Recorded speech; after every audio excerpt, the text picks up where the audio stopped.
Bonjour les amis, ici Serge 1965 et bienvenue à une autre capsule. Mon thème aujourd'hui c'est « Êtes-vous prêts pour la deuxième venue du Seigneur Jésus? » Le Seigneur est à la porte, il revient bientôt et je dirais même que vous allez le voir revenir de votre propre vivant. Bien, probablement que vous vous demandez comment fais-tu savoir, pour savoir Serge, que le Seigneur revient bientôt. Eh bien, il faut que je me fie aux Écritures parce que si je me fie, je dirais au niveau prophétique, je me fie aux prophéties de la Bible. Les prophéties de la Bible ne sont pas des prophéties vagues comme celles d'un Nostradamus ou d'un Américain nommé Edgar Cayce.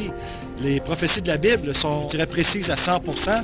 Et si on se fie avec au taux de précision de 100% qu'il y a eu pour les prophéties concernant la première venue du Christ il y a 2000 ans, eh bien, il y en avait environ 365.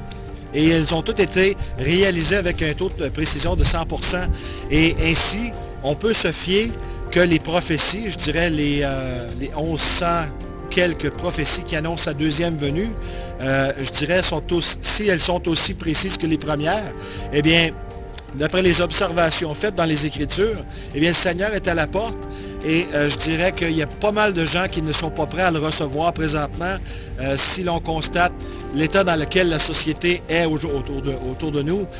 Il était écrit que dans les derniers temps, il y aurait des moqueurs, des gens qui seraient amoureux de l'argent plutôt que Dieu, que la société serait dans un chaos, un désordre total, que les hommes courraient après des hommes et que les femmes courraient après des femmes. Et qu'il y aurait, je dirais, une rébellion face à l'autorité. Et c'est ce qu'on vit aujourd'hui. Il y a une crise d'autorité morale au niveau planétaire. Et il y a aussi cette tendance à vouloir mondialiser les choses au niveau des gouvernements. Les dirigeants de ce monde sont en train de s'unir pour pouvoir contrôler la situation, arrêter les guerres. Mais c'est une tentative qui est vaine parce que si nos gouvernements ne sont pas capables d'administrer leur propre pays au singulier, eh bien, c'est bien difficile de croire qu'un seul homme pourra diriger la planète au complet et espérer amener, je dirais, la paix et la sécurité comme il est prédit dans les Écritures. Eh bien, nous sommes à cette époque où le prophète Daniel avait prophétisé au chapitre 2 la renaissance, si vous voulez, d'un empire romain, que l'empire romain renaîtrait de ses cendres. Et c'est ce que l'on voit à Bruxelles avec l'Union européenne et aussi avec les Nations unies qui travaillent très fort à cet effet.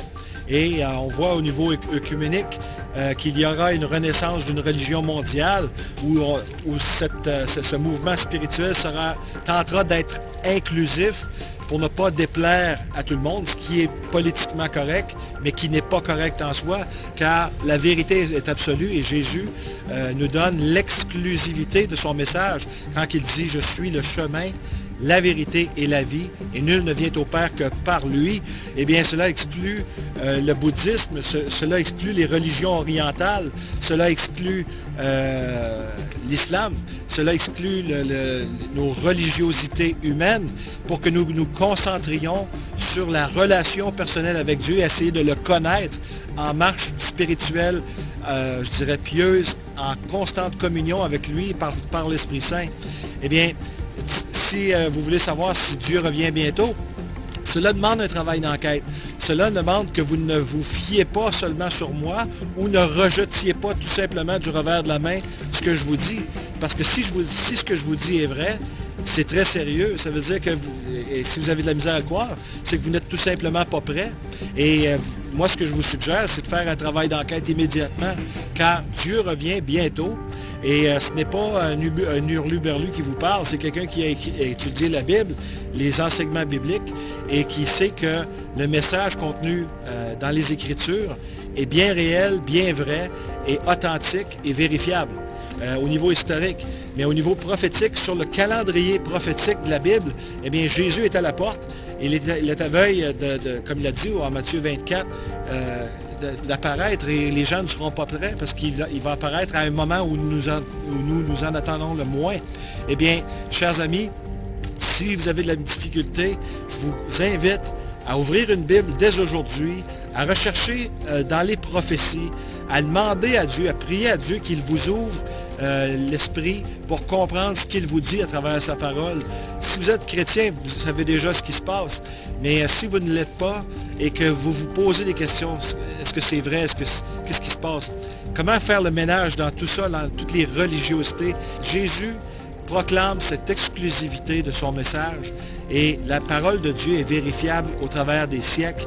On le voit aussi par la science qui a découvert des choses magnifiques au niveau cellulaire, tellement que la navette spatiale a l'air d'une nullité comparativement à la cellule, que ce soit dans l'être humain ou dans les animaux. Eh bien, chers amis, le Seigneur est à la porte, il revient une deuxième fois, non pas pour sauver cette fois, mais pour tirer vengeance de ses ennemis. Et les dirigeants de la terre devraient porter très attention dans les temps auxquels nous sommes, car Dieu revient et c'est pour faire le ménage, car il mettra fin aux transgressions sur terre. Et je vous invite simplement à dire à Dieu qu'il vous aime, car il ne souhaite que personne ne périsse, mais que tous viennent à la repentance. Alors c'est pour ça qu'il est écrit « Repentez-vous et croyez à la bonne nouvelle ». C'est qu'il y a une bonne nouvelle, mais pour comprendre la bonne nouvelle, il faut comprendre aussi qu'il y en a une mauvaise. C'est que chacun et chacune des êtres humains de la terre est mort spirituellement jusqu'au jour où nous comprenons que nous sommes dans le péché et que nous avons besoin de rédemption. Et Jésus apporte cette rédemption, ce salut que nous avons tous besoin, car cette planète est sous, je dirais, la malédiction à cause du péché. Et nous avons besoin d'être sauvés, d'être enlevés d'ici. C'est l'étape qui s'en vient, l'enlèvement au ciel, mais aussi Jésus revient après cet enlèvement au ciel pour faire le ménage. Il y aura une théocratie. Jésus va installer son royaume sur terre pendant 1000 ans, un règne littéral de 1000 ans, suivi de l'éternité avec lui.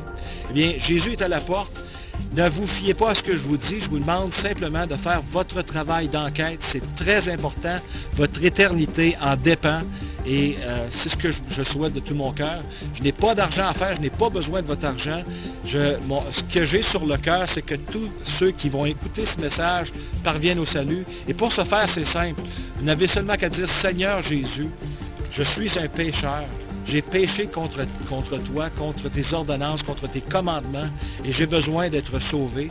Alors je te fais confiance, Seigneur, que ton sang qui a été versé à la croix est suffisant pour me racheter. Je te crois, Seigneur, que tu as amené mes péchés en enfer et que tu es ressuscité le 3e jour. Et je te remercie, Seigneur, du cadeau gratuit de la vie éternelle. Mais si vous faites une prière semblable qui vient du cœur, Dieu vous entendra et vous sauvera et vous scellera de l'Esprit Saint et vous gardera avec lui pour l'éternité. Que Dieu vous bénisse et qu'il touche vos cœurs et ceux de vos familles aussi, que tous parviennent au salut. Au nom de Jésus, à la prochaine.